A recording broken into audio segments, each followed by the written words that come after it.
Welcome back, everybody.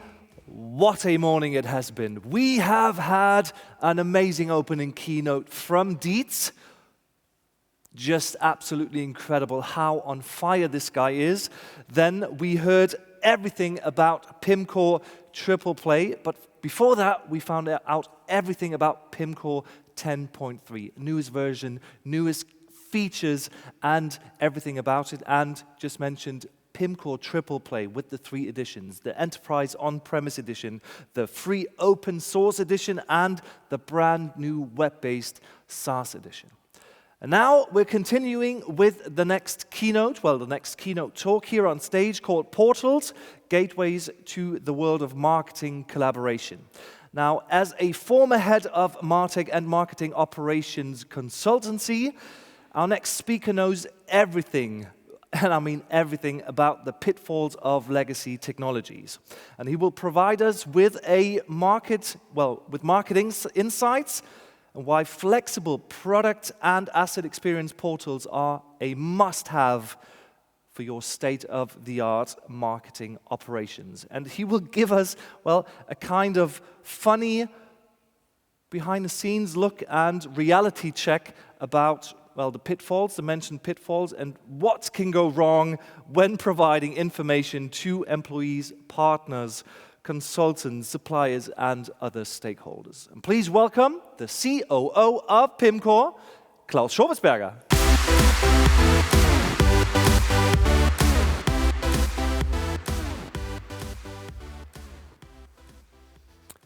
So, a warm welcome also from my side, guys.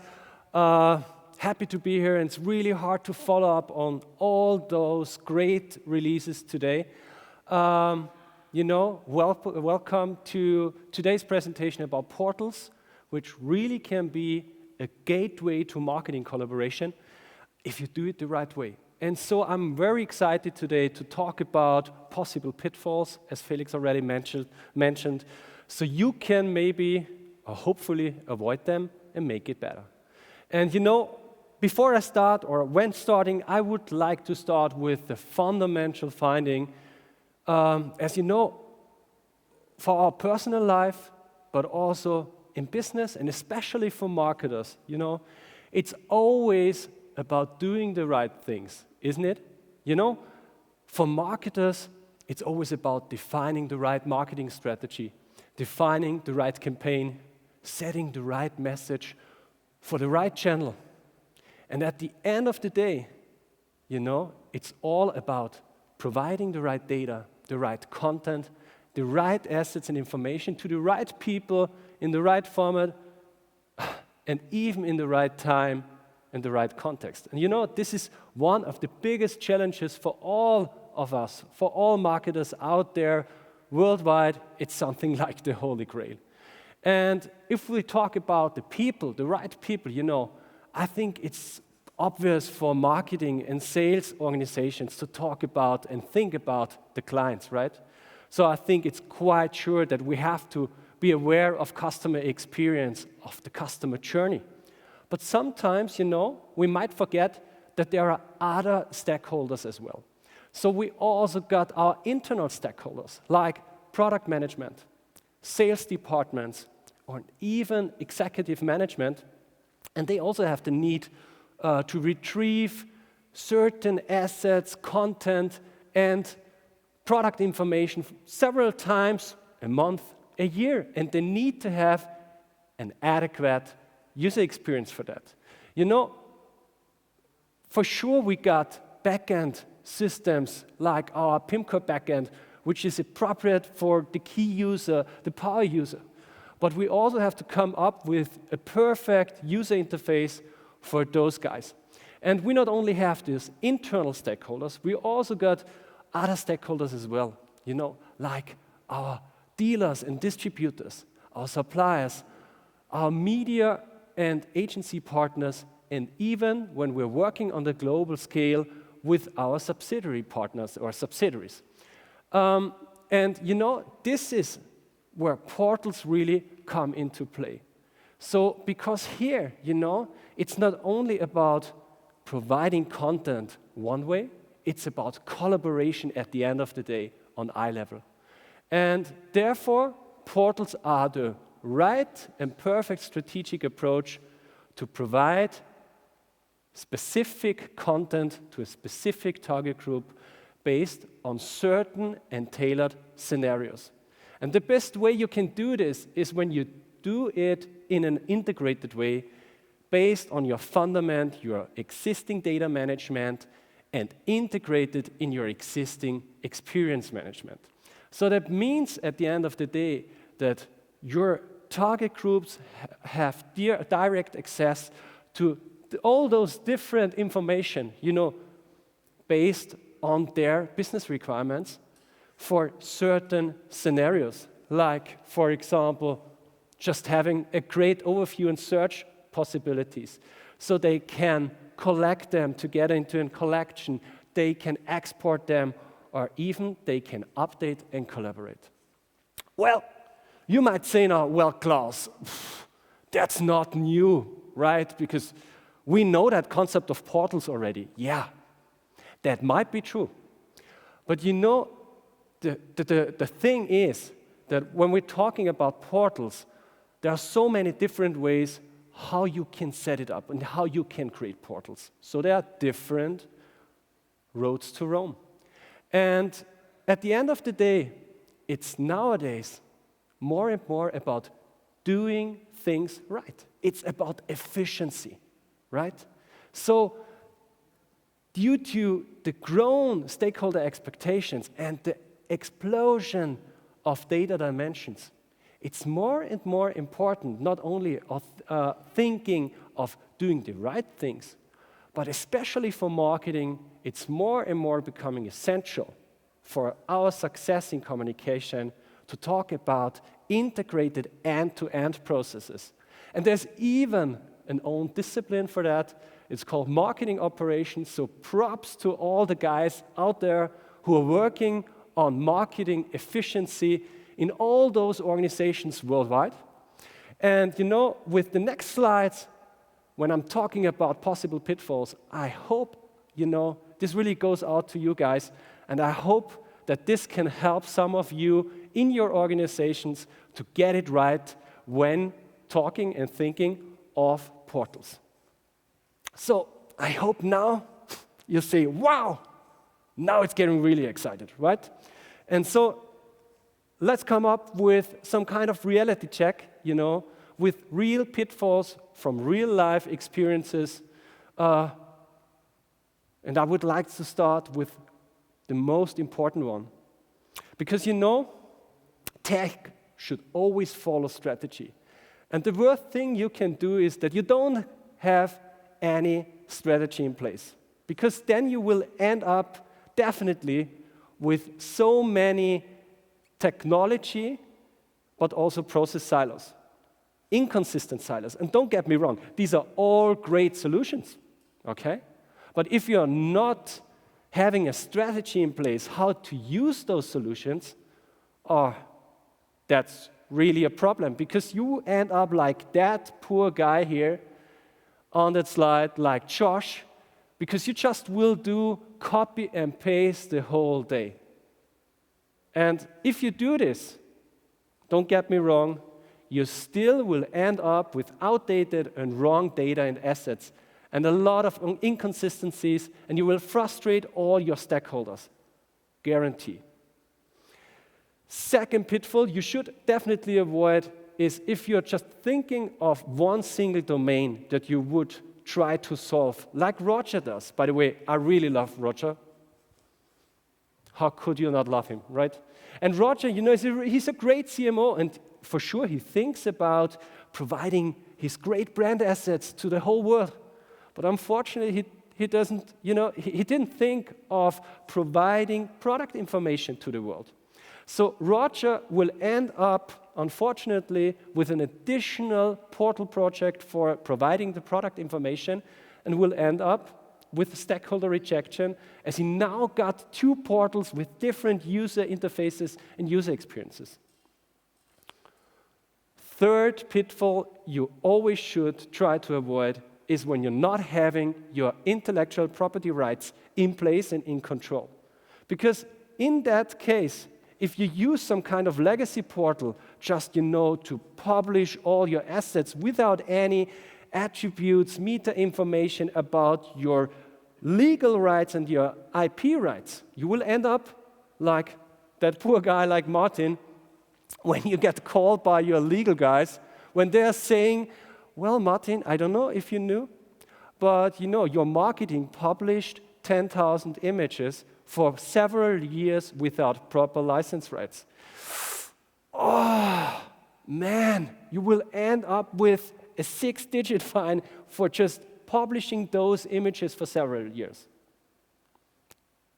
Well, another thing, fourth pitfall might be if you provide your assets using one of your standard experience management solutions without proper functionality, without proper portal functionalities. And a main thing here is that you provide limited and individual access to those assets, to those data, to those content. And, at the end of the day, if we talk about Kim, it doesn't help her if she has access to 1 million of assets if she just needs the one for her region. And if you are not able to do this, to provide an individual access to those assets and to this product information and that content, you will end up, at the end of the day, like the global marketing from Kim, when you get forced to use a workaround again, to use Dropbox again to manually provide assets, next to the portal. Not so good, I would say, right? And fifth, I think this is something that is really highly underestimated. Try to avoid reinventing the wheel. We see a lot of organizations outside, they use different solutions like, for example, Sandra, they use SharePoint and they use it for everything, right? They got their own IT department and they are quite convinced they can build everything with it. Great, you can do this. And I saw so many SharePoint projects out there where they put tons of hours and millions of costs into developing standard DAM and PIM portal functionalities.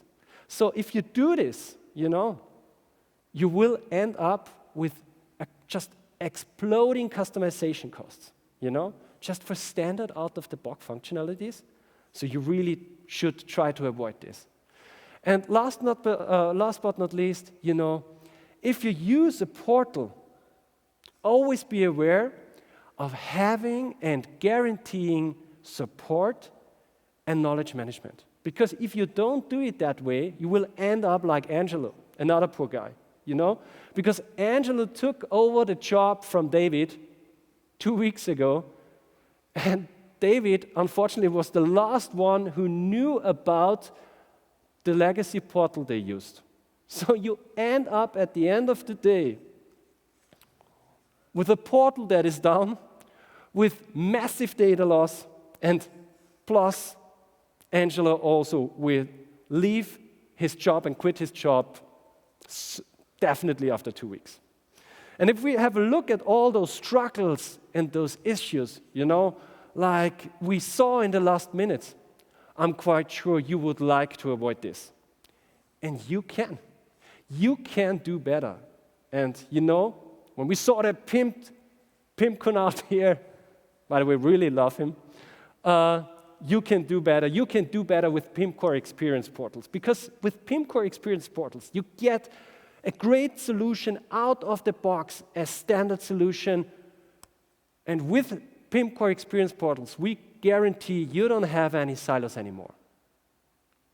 And the great thing is, it really is based on your existing repositories, on your existing DAM, your existing PIM, your existing CMS, and provides you the possibility of configuring as many portals as you want with Pimcore's portal engine. And the great thing is, this is all configurable, it's multi-brandable, it's multi-language, and it's even multi-tenant. And now, we already saw some screens from Foch before, and I would like to give you some impressions how this could look like. Dashboards. It's very important to provide your users, your stakeholders, a great entrance point that is just, easy to understand, that they get a great overview and a good entrance point. Another thing is, and I think this is quite obvious for such a portal, you need a main search bar, search functionalities like filter and facet search, and you can configure everything of that. It's so simple. You even can, as a user, create collections and use those collections to, for example, download all the collected assets or products at once. You can even code them like we know from e-commerce and check them out. And you can download. You can not only download them by just clicking, you even have the possibility to decide in which format and so on. And if needed and necessary, for example, for your subsidiaries who are also working together with other partners as well, they have the possibility to provide public shares to the assets and to the product informations. And I mentioned already in the beginning, it really can be a gateway to marketing collaboration, and a portal definitely can be that way if you have collaboration functionalities in place. And we got that, we got even upload functionalities. So if you're working with your media partners, your agencies, your photographers, they can provide their assets right away with a simple click of a button. And it's also possible to update. So if you're a supplier, you also got the possibility, or as a photographer, to update those media information, those attributes, and so on. So that's really awesome, I would say. And when you're providing the portal to stakeholders, I think it's quite sure that you want to have information how it's used. And we got that in place as well. So we got an own analytics dashboard for that. So you can monitor your portal analytics and performance, all your logins, your downloaded assets, and so on. And as I mentioned before, guys, it's all configurable. Easy like that. No coding needed. But, in this configuration, for sure, you also got branding options, right? So you can really have it look like your corporate identity, your corporate design. And I think the next thing is something that is really special about our experience portals. It's extendable, It's not only configurable, so it's very important also for system integrators and partners that they can extend all the functionalities like they want to and like their clients need it.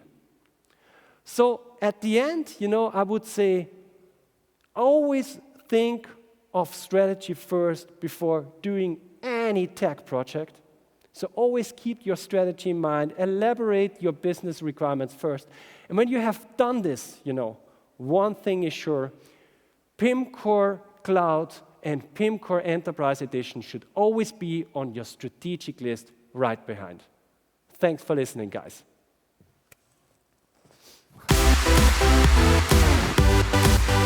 Thank you so much, Klaus. What a keynote. Thank you so much. Almost as on fire as Dietz. Oh, I'm working on that. You're working on it. Yeah. Be jumping and, Don't break the stage. We need it all day. Now, Klaus, let me ask you some questions. It seems as if you have an answer to all the questions those poor guys had that you just showed, right? Yeah, absolutely. I think we saw all those struggles, and I think it's important for us to provide a standard solution for that. We are quite sure if you have a digital roadmap as a company, a portal shouldn't be a showstopper. If it takes several months to provide a portal, you're done. And so, concentrate on the specific things. Absolutely. And you've only been with Pimcore for 3 months. How come you're as on fire as you are? And maybe, well, it seems as if you've been a Pimconaut for years. Oh, that's nice. Thank you so much. Yeah, it's great. It's awesome. You mentioned I'm here for just 3 months, but it feels like I'm really, I'm arrived, right? And, we are doing so many great things at the moment together as a team. And it's just awesome, working together on a mission, making Pimcore even more successful than ever before. And I think I know that you are looking for more Pimconauts out there, right? Absolutely, who is not? We are growing rapidly, and we are searching for digital talents, especially in the DACH region. And yeah, absolutely. And you're ready to go for a mission to Mars, right? Absolutely, there are still some seats free and available. Who would join our mission, right? Seats available. All right, so if you want to join Pimcore, they find everything on the Pimcore website. Absolutely, Okay. and I'm sure we will find together if they are a true Pimconaut in their heart, connect via LinkedIn, social networks, and so on. We'll find together, Perfect. I'm sure. Thank you very much, Klaus. And we're actually going to stay with the topic of tourism, traveling to Mars. Not quite as far. We're traveling to Styria in just a few moments.